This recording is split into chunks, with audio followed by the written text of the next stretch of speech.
Good morning.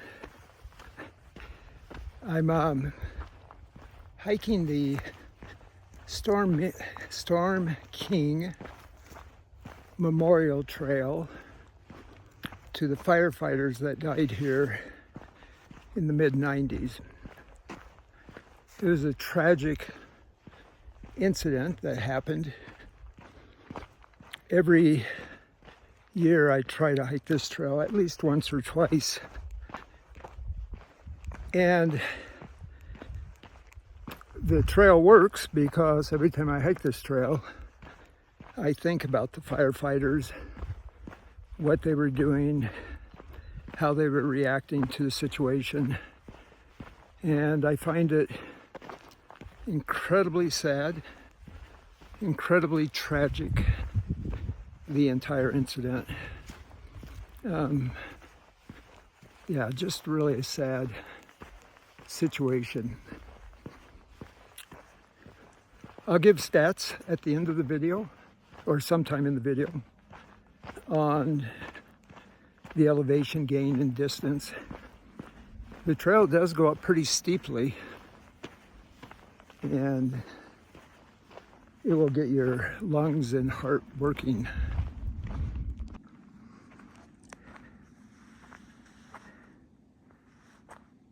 So right now I'm at the overlook for the Storm King Memorial Trail, and up there on the ridge right there, that's where the firefighters were trying to escape from the fire.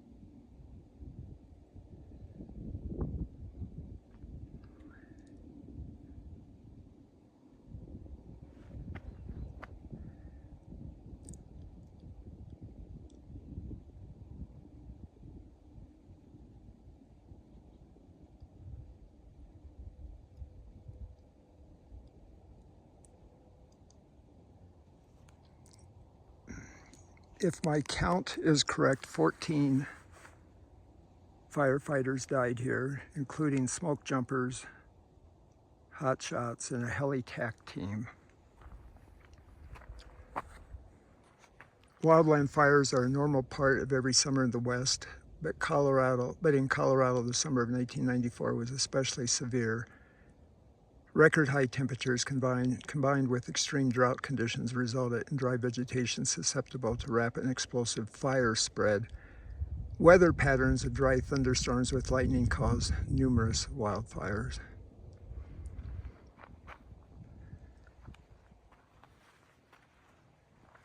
With what happened recently in the Los Angeles fires, the realization is that 31 years later, wildland fires are going to continue and most likely get more severe due to climate change.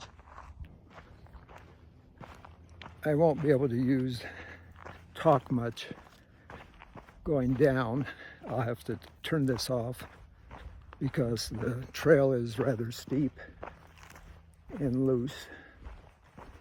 But right now it doesn't seem too bad for some reason. But anyway, besides being a memorial trail, it's a wonderful trail to get out and go for a walk, and I call it a good fitness trail.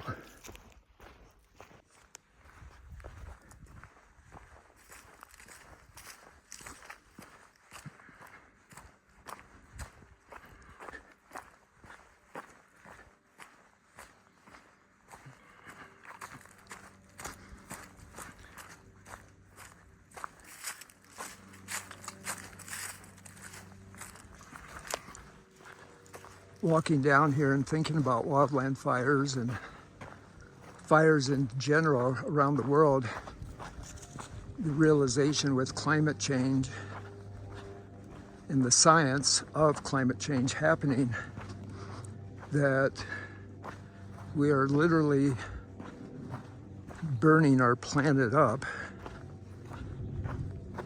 which is sad. When you see science fiction movies, apocalypse movies, it shows an apocalypse happening in a very short period of time. And I wonder if in reality, the apocalypse started maybe a few years ago, and it doesn't really happen overnight, but it happens gradually over a number of years,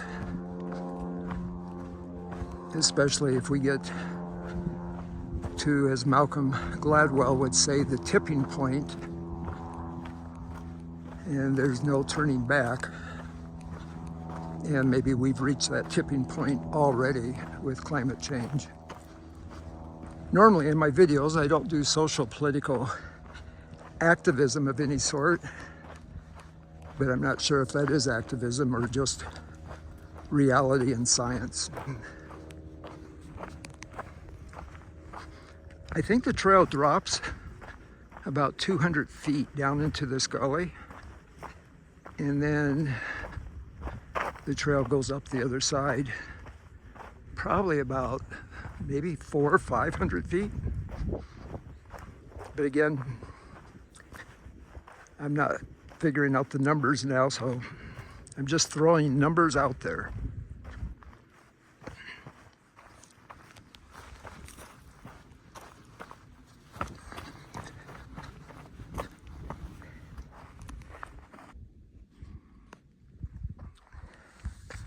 The memorial trail was built after the fire.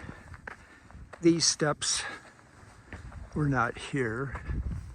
There was no trail. So when the firefighters were working here, they were climbing up a very steep slope, and they were bushwhacking in this gamble oak and pinyon pine,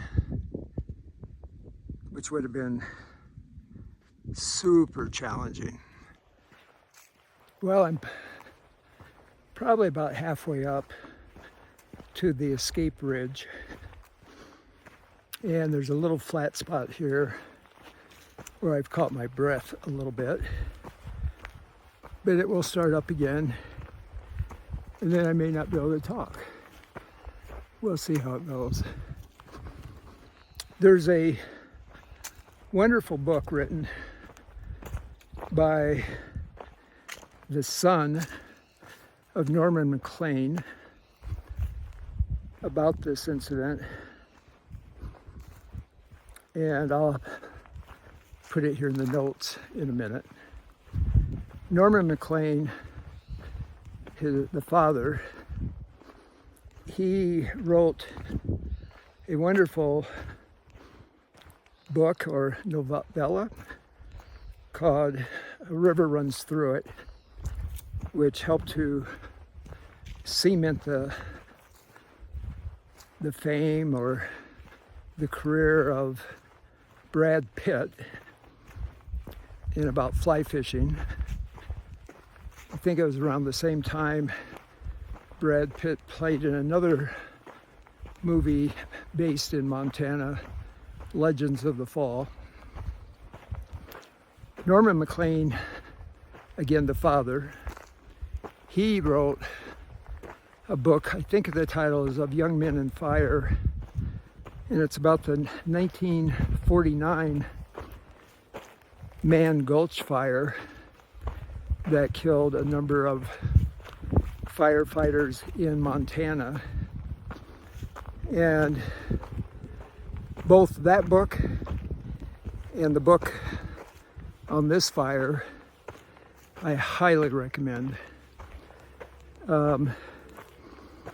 Great learning from both books.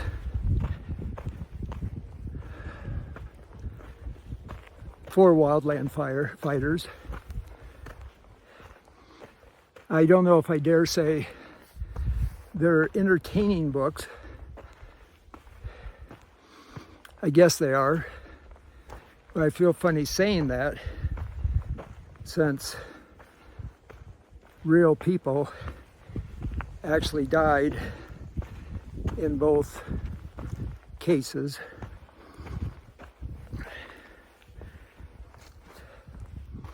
Well, I'm going up again, and I'm going to have to breathe.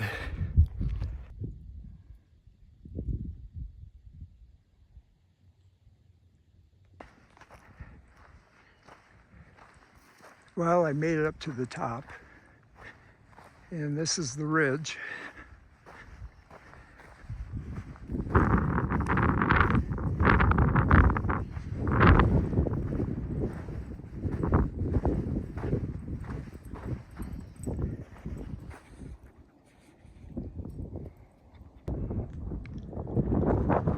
So the firefighters were working down there. The fire came up behind them. If they would have made this ridge top here, they would have made it to the escape route down the other side of this ridge, which actually a couple of firefighters did make it up here or were working higher up. I'm not quite sure. It's been a while since I read the book.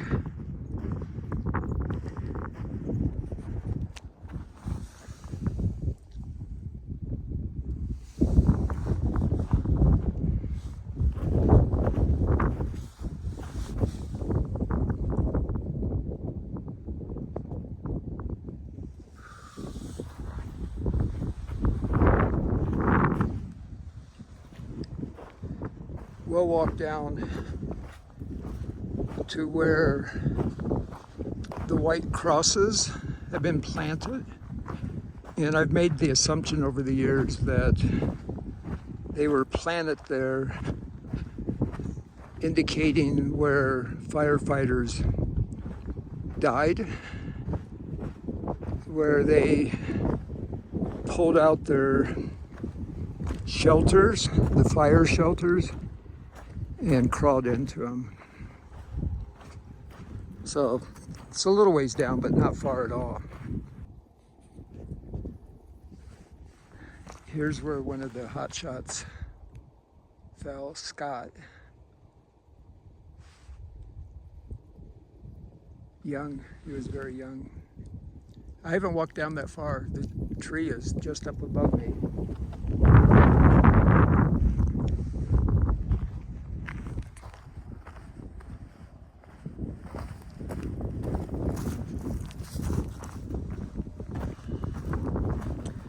This hillside is so steep, and if they were carrying their full backpacks and tools, they would have had quite a bit of weight on their backs, water and food, other gear.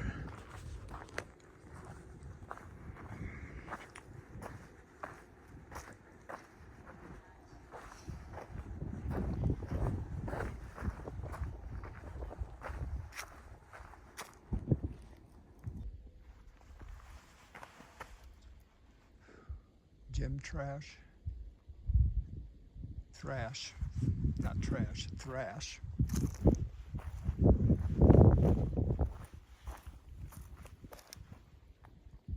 Kathy Beck.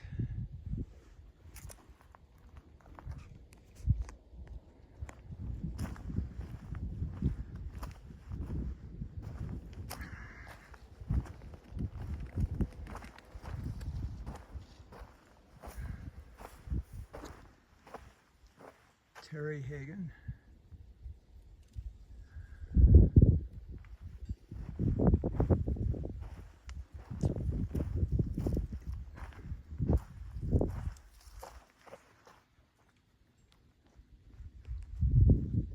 Doug Dunbar and Roger Roth.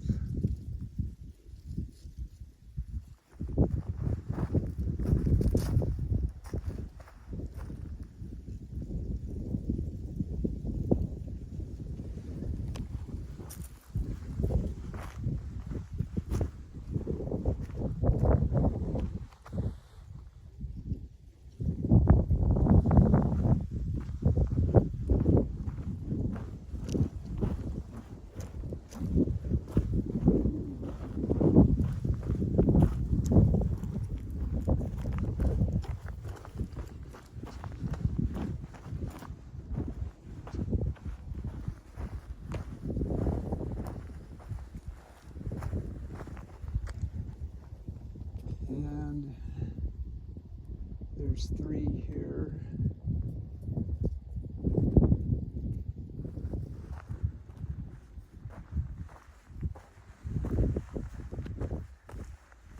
Levi Brinkley, John Kelso, and Tammy Beckfit. Oh, it's just so sad seeing this and how young everybody was.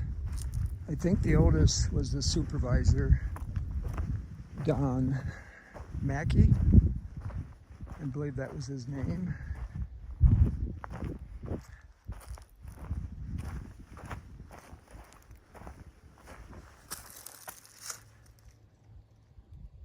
Rob Johnson.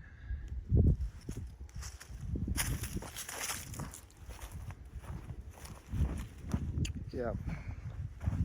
Don Mackey.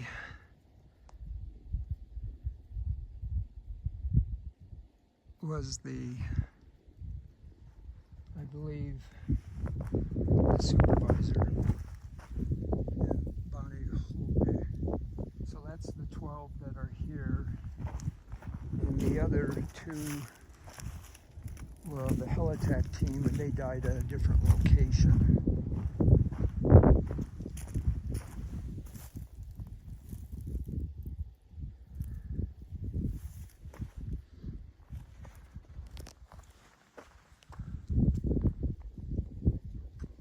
It's hard to, on a video like this, to get the perspective of how steep this terrain is, and then the realization there was, again, no trail here, and they were bushwhacking in the pinyon, pine, and juniper, mainly scrub oak. This is all scrub oak now. I don't know if that was because it was 31 years ago if scrub oak replaced what was here, which it might have.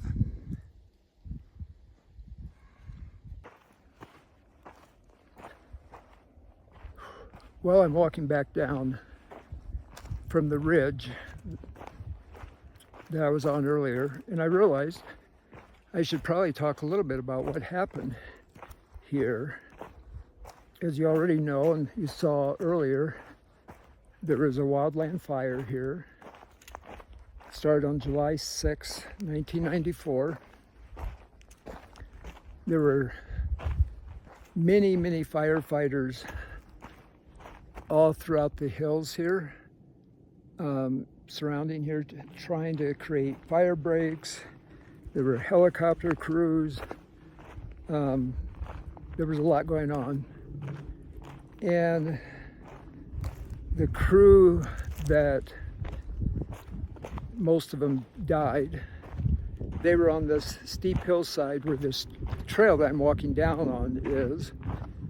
And I'm not quite sure what their role was at that time. I think it was July 11th.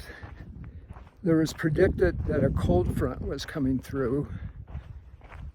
And that afternoon of the 11th, I'll confirm that, but I think it's the 11th. And it did come through, just like predicted, the forecast.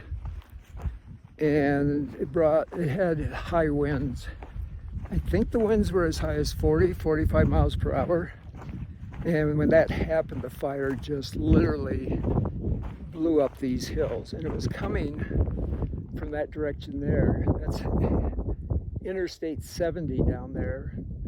And the winds were coming from the south-southwest, going that way.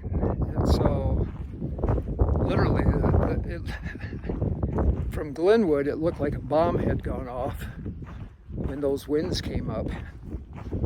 And that's what overran this team here. They could not get up to the top of the ridge to descend the other side.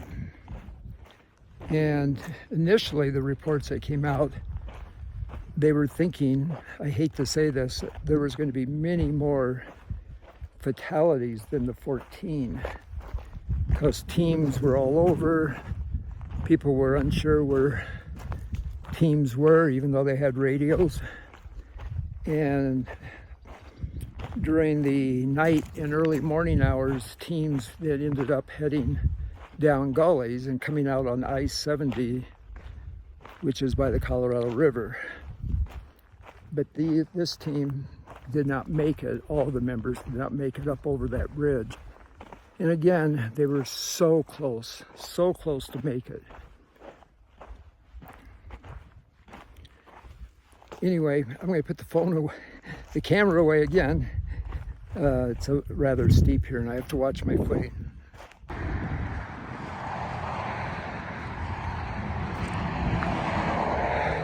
Well, I'm coming back down to the trail head, or the beginning of the trail. And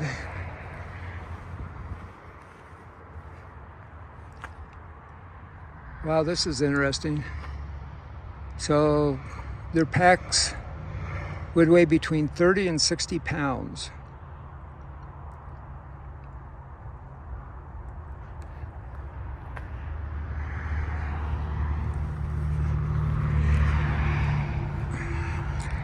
The firefighter, their packs. It's been a good day, good afternoon hiking. And I love this. We will not forget.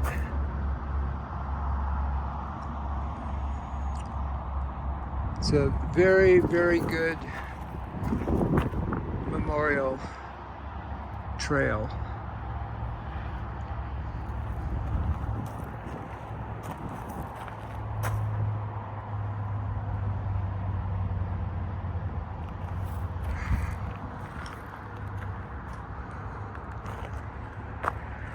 That's it for this hike and this video.